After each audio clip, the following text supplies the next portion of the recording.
राजा के खास हाथी और एक साहसी बालक की कहानी है। राजा के महल से भाग चुके मस्त मोले हाथी को क्या छोटा सा बालक नियंत्रित कर पाएगा। मोती राजा साहब की सवारी का खास हाथी था। यूँ तो बहुत ही सीधा और समझदार किस्म का था, पर कभी कभी उसका मिजाज बिगड़ जाता था और वो अपने आपे में ना रहता था। उस हालत में उसे किसी बात की सुध ना रहती थी, माहौत का दबाव भी ना मानता था। एक बार उसने इसी पागलपन में अपने मावत को मार भी डाला। राजा साहब ने ये खबर सुनी तो उन्हें बहुत क्रोध आया। मोती की पदवी छिन गई, राजा साहब की सवारी से निकाल दिया गया। कुलियों की तरह उसे लकड़ियां ढोनी पड़ती थी, पत्थर उठाने पड़ते थे और शाम को पीपल के नीचे मोटी जंजीरों से बांध दिया जाता था।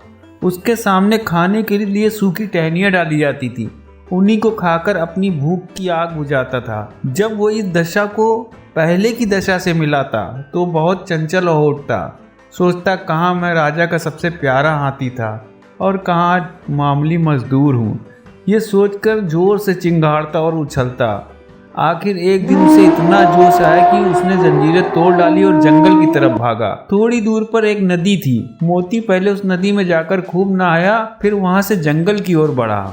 इधर राजा साहब के सिपाही उसको पकड़ने के लिए दौड़े, मगर मारे डर के कोई उनके पास ना जा सका। जंगल का जानवर जंगल में ही चला गया। जंगल में पहुंचकर अपने साथियों को ढूंढने लगा। वो कुछ दूर और आगे बढ़ा तो उसके साथी उसे दिख गए, पर जब उसके साथियों ने उसके गले में रस्सी और पाँव में टूटी जंजीर देखी तो उससे मुंह फेर लिया, उसकी बात तक ना पूछी। उनका शायद ये मतलब था कि तुम तो गुलाब थे, तुम्हारी जगह इस जंगल में नहीं है। जब तक वे आंखों से ओझल ना हो गए, मोती वहीं खड़ा ताकता रहा। फिर न जाने क्या सोचकर वहां से भागता हुआ महल की ओर चला। वो रास्ते में था कि उसने देखा कि राजा साहब शिकारियों के साथ घोड़े पर चले आ रहे हैं। वो फौरन एक बड़ी चट्टान की आड़ में छिप गया। धूप तेज थी। राजा साहब जरा दम लेने को घोड़े से उतरे। अचानक मोती आड़ से निकल पड़ा और गरजता हुआ राजा साहब की ओर दौड़ा। राजा साहब घबरा कर भागे और एक छोटी झोपड़ी में घुस गए। जरा देर बाद मोती भी पहुंचा। उसने राजा साहब को अंदर घुसते देख लिया था। पहले तो उसने अपनी सूंड से ऊपर का छप्पर गिरा दिया,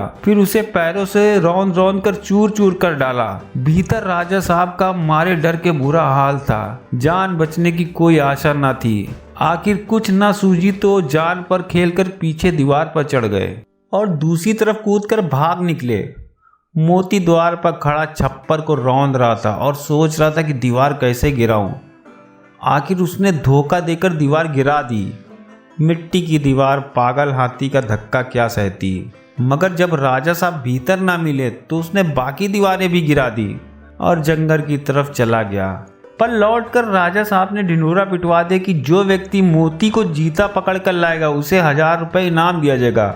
कई आदमी इनाम के लालच में उसे पकड़ने गए, मगर उनमें से एक भी न लौटा। मोती के माहौत का एक लड़का था, उसका नाम था मुरली। अभी वो कुल 8-9 बरस का था। राजा साहब दया करके उसको उसकी माँ को कुछ खर्चा दिया करते थे। मुरली था तो बालक पर हिम्मत का धनी था। कमर बांधकर मोती को पकड़ने के लिए तैयार हो गया, मगर माँ ने बहुत तेरा समझाया और लोगों ने भी समझाया, मगर उसने एक न सुनी और जंगल की ओर चल दिया। जंगल में गौर से उधर उधर देखने लगा। आखिर उसने देखा कि मोती सिर झुकाए उसी पेड़ की तरफ चला आ रहा है। उसकी चाल से ऐसा मालूम होता था कि उसका मिजाज ठंडा हो गया है।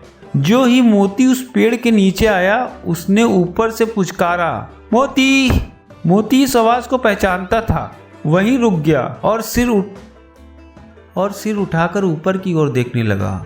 मुरली को पहचान गया। ये वही मुरली था जिसे वो अपनी सूंड में उठाकर अपने मस्तक पर बैठा लेता था। मैंने ही इसके बाप को मार डाला है, ये सोचकर उसे उस बालक पर दया आई। खुशी से सूंड हिलाने लगा। मुरली उसके मन के भाव को पहचान गया। वो पेड़ से नीचे उतरा और उसकी सूंड को थपकियां देने लगा, फिर उसे बैठने का इशारा किया। मोती बैठा नहीं।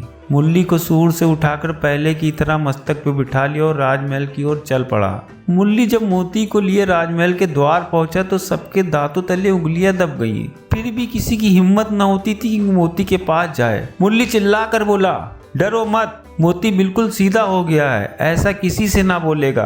राजा साहब भी डरते डरते मोती के सामने आए। उन्हें कितना अचंभा हुआ कि ये वही पागल मोती अब गाय की तरह सीधा हो गया। उन्होंने मुरली को 1000 इनाम दिया और उसे अपना खास मावत बना लिया और मोती फिर से राजा साहब का सबसे प्यारा हाथी बन गया।